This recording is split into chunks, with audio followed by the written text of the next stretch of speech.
I want to ask a quick question, if I could, Mykel, to clarify something there. And also Dr. Houston asked for some clarification. I thought what I was hearing was we wanted to normalize conversations with mental health professionals. And I was going to ask, Mykel, so thank you for doing it. Is it the next best thing to talk to a layperson about what's going on? Or is it even better than that? Is it equally as beneficial for someone that may be in crisis or approaching crisis to reach out to someone who, while they may not be clinically trained, just that personal contact will be enough to sort of begin the healing process, if that question makes sense? Was this to me? To you or to Dr. Houston, is there a benefit? I think I know what you're going to say, Mykel, so I'm wondering if you and I are right, that there's a real value to reaching out to individuals who may not be clinicians or mental health professionals in those times of crisis or pre-crisis. I think there is. I think there is a great benefit because because I can sit up and I can tell people what I'm going through, dealing with with the professionals, because we as a Black community, we have, when it comes to dealing with therapies, doctors, even ministers in the church, we there's a trust issue there. If I talk, well, let's get out to everyone else. So me as a person with lived experience, I think I can help guide them to find or even seek out professional help. Yeah. And just briefly, Mykel, the need for peers in the mental health system, as they call it, cannot be overstated. We're in a situation where, all families, everybody really needs to lean on. But we do need to look at the cultural appropriateness or the cultural relevance of those relationships. And what we're seeing is that people want someone who has similar experiences, who look like them. So it's on the public mental health systems, healthcare systems, or private individuals who are doing therapy to really look at their market base and how they can be much more culturally relevant by looking at class standards or trying to, figure out the best methods by engaging peers in the system. And there's even legislation moving in that direction. And I don't remember all of the particulars, but California is very much behind other states when it comes to peers in the mental health system, and they are to be valued. They should be paid. It's a career that can really be a lifeline for someone. I know someone in my family, a younger person, really needed a younger person to talk to who looked like them, who had the same experiences, and who was much more open to talking with somebody who looked like them and who had those similar experiences. So there is a movement in our state with respect to peers and in healthcare. And then also the community health workers should be similar, in terms of the communities that they serve, and so that they look like the people who are in the community who really need those support services. Yeah, I think that's very important. And I think diversity, that kind of touches on two different things. One being diversity in healthcare, so that you build that bond with your care professional, right? Like if you're a Black woman, sometimes there's conversations that can only be had or people can relate more if you're speaking to a health professional that's also African American. And then it also we also look at more interventions. I don't want to say more recently, but at least in the last 20 years, there's been more of a push to meet people where they are, right? We know there's a big mistrust among African Americans with the healthcare. So there's a lot of organizations that are going out, reaching out at barbershops or at churches, at salons, places that we find comfort and that we're able to open up with. There's been a lot of education to our work to educate barbers, or even just hypertension education, educating on just all kinds of, whether it talks about sexual health or whatever. And I think those are two big things with adding more diversity to healthcare. It'll also having your parents be able to seek treatment, and finding a peer that we were talking about, that may help with the future generations.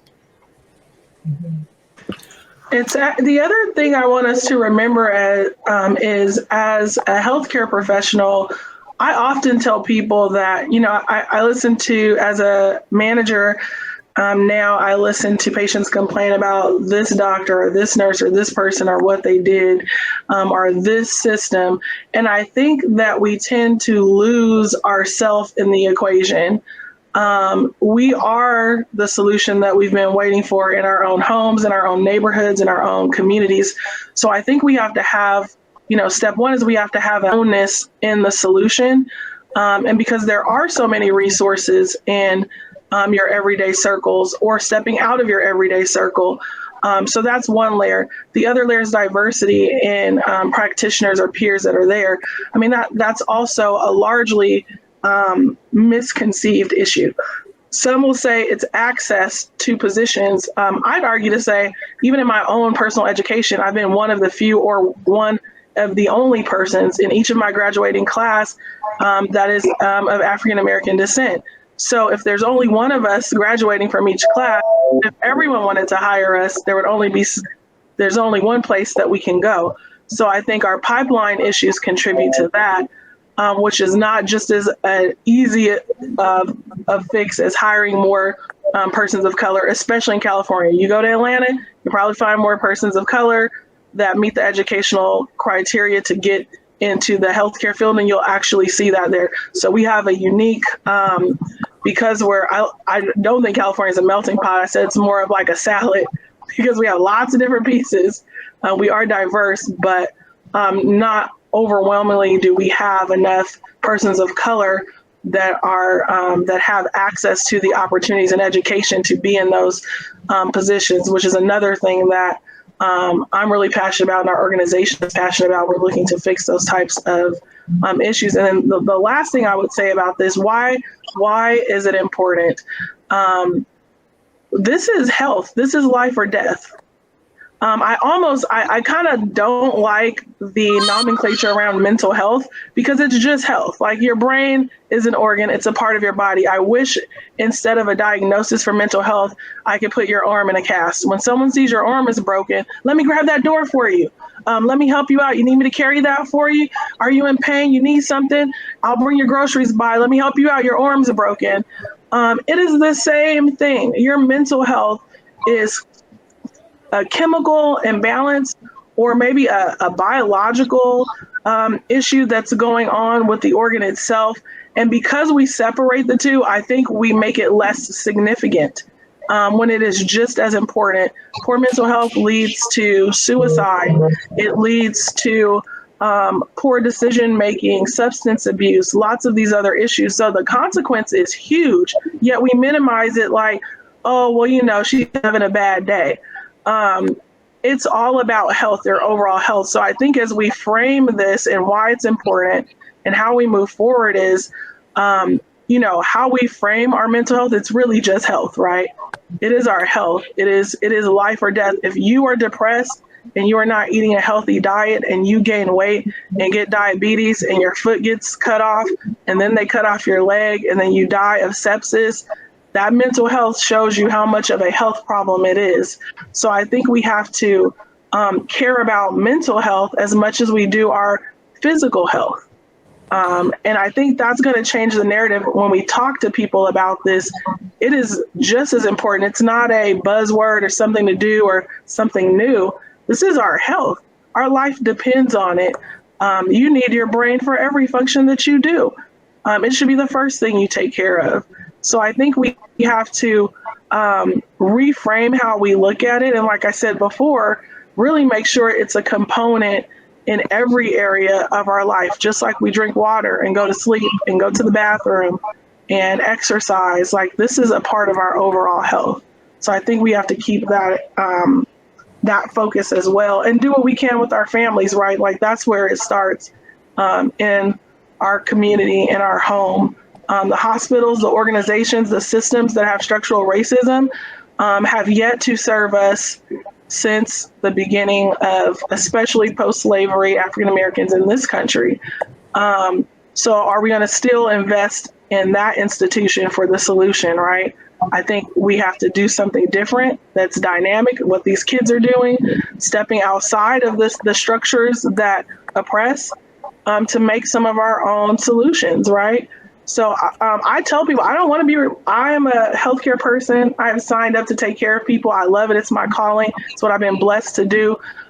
Do not put your health in my hands.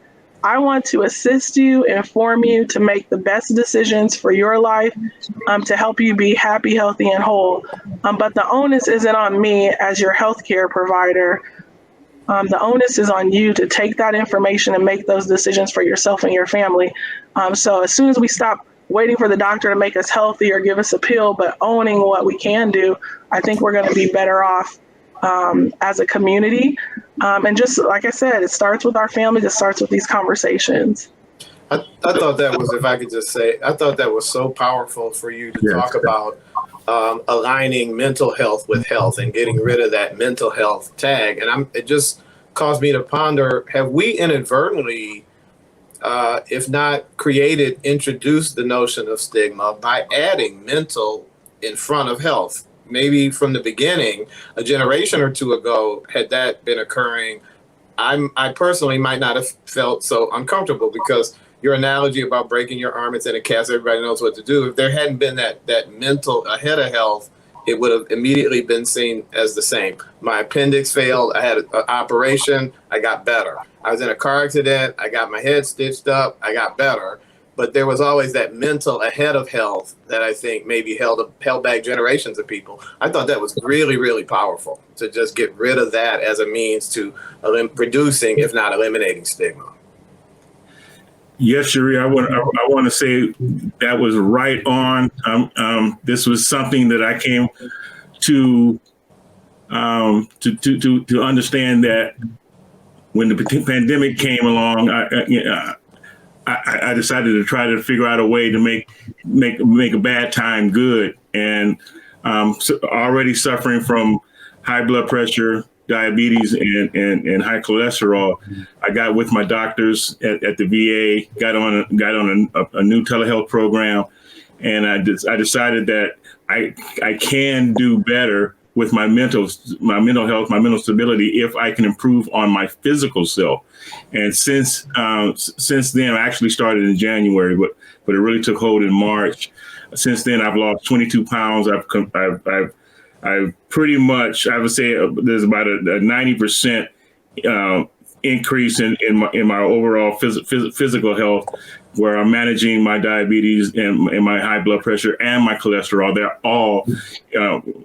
all into healthy the healthy standards. I went from like 8.3 to 7.1 with my A1C in 4 months. I'm still working on it. So yes, I feel that my mental health is better, definitely. And if I hadn't tried to do something with the physicals, I think I would still be in a dark place. I don't know. It's amazing that you came up with this, and I wholeheartedly support everything that you said. I think it was great. It was strong, and that's a message that needs to continue on. Well, congratulations to you. It is not, chronic disease management is not easy. And I appreciate you sharing that with us. And I'm very excited about your progress. And I can hear in your voice that you'll continue as well. But that's definitely a part of it. It's all connected. We try to separate things into buckets, but it's really, your mind, your body, and your spirit are one. And it does make a difference, but I really appreciate you sharing that. It makes me happy. The nurse in me is excited for your A1C to go down. That's right. That's not easy. It's not easy to do the right thing. It's not. And your mind might tell you to do the wrong thing. But I'm very proud of you. Thank you for sharing that. And I could just add to that. I met Mykel just a month ago, and after that first Zoom meeting, he mentioned, we were talking about physical health. The morning after that first Zoom meeting, I get a 7:30 a.m. text from Mykel saying, "So you taking that walk? You on that bike? What are you doing?" So he is living it as well as talking it, for sure. Yeah. That's great. I appreciate everyone's insights here. This is such a dynamic conversation, and I know the Brotherly Well community will be enriched in hearing these things, and we'll keep these conversations going for them, for their wellness and education and awareness.